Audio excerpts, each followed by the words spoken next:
Okay, so why use CSS?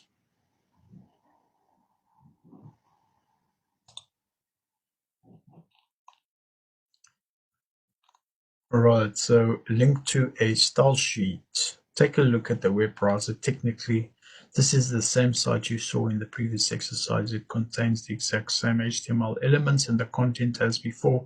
What's missing? The CSS that was used to previously style the site has been unlinked.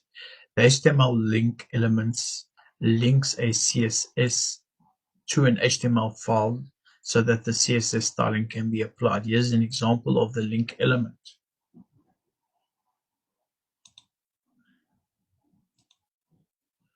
Right, so link, rel, type, and href.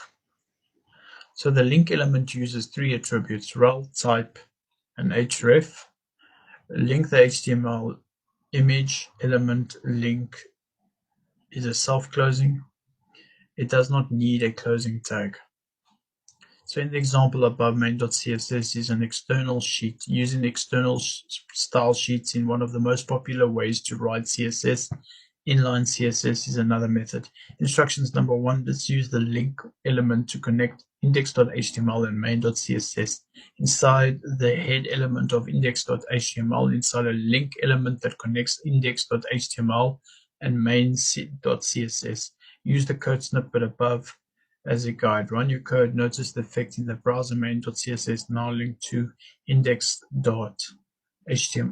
The CSS from main.css now apply to the HTML elements in index.html.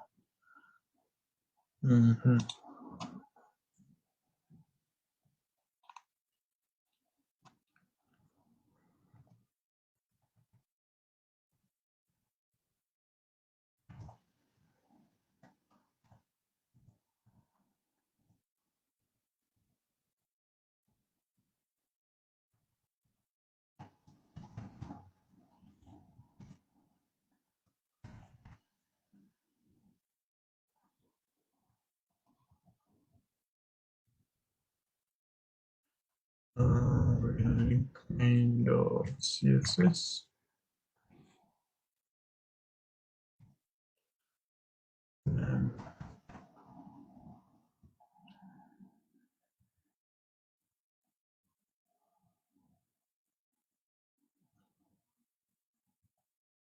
You can put in type, but we don't need to put in anything for now. Okay, so let's run that. As you can see, there the CSS has been added and the HTML web page looks quite colorful.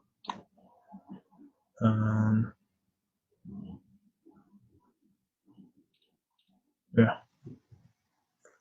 Here in type, you can just add text /CSS.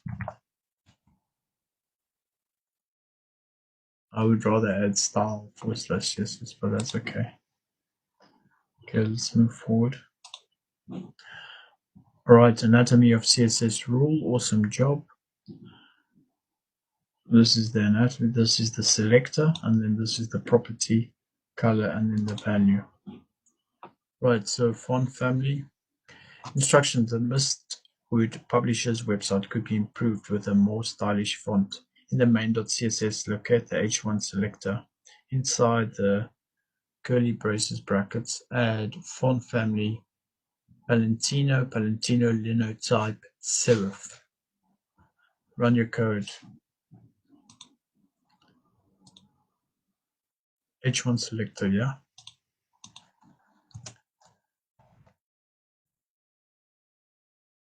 So we're going to start with the font family. Palentino.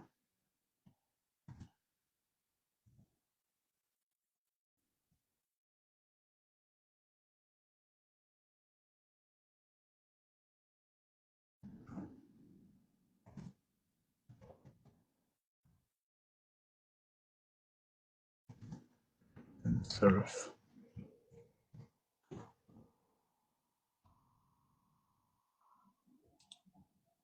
So let's run that. Okay. Yeah, there's quite a difference. Not a huge difference, but there. definitely is a difference. Okay, let's move forward. All right, now we're moving on to color. So instructions, H1 heading elements on the Mistwood publishing websites are colored black by default. Let's change them to red. In main.css, locate the H1 selector directly underneath the line of code where you added the font family property, add color with the value of red.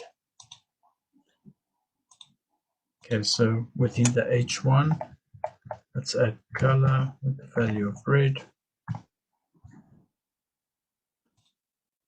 We run that. Okay. Replace red with a different named color. Here are some options: chocolate, dark olive green, deep blue sky.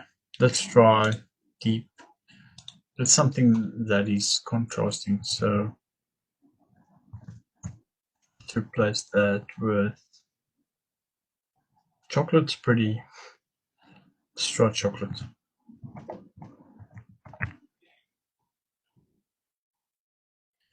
Chocolato.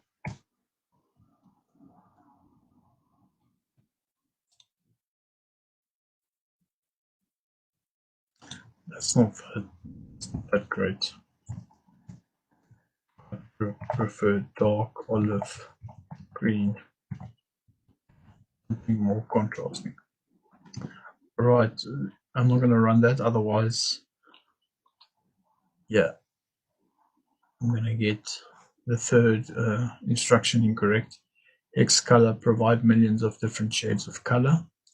Try replacing the name color with one of the hex colors below.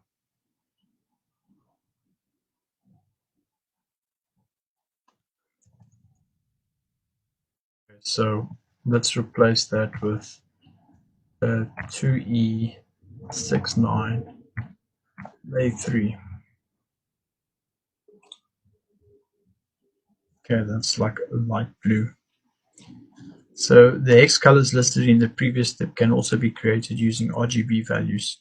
Try this out by swapping out the hex color value on the left for the RGB value of the right. See the result in the browser.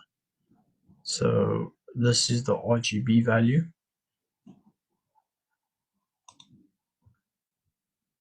So let's just swap that out. RGB 605 63.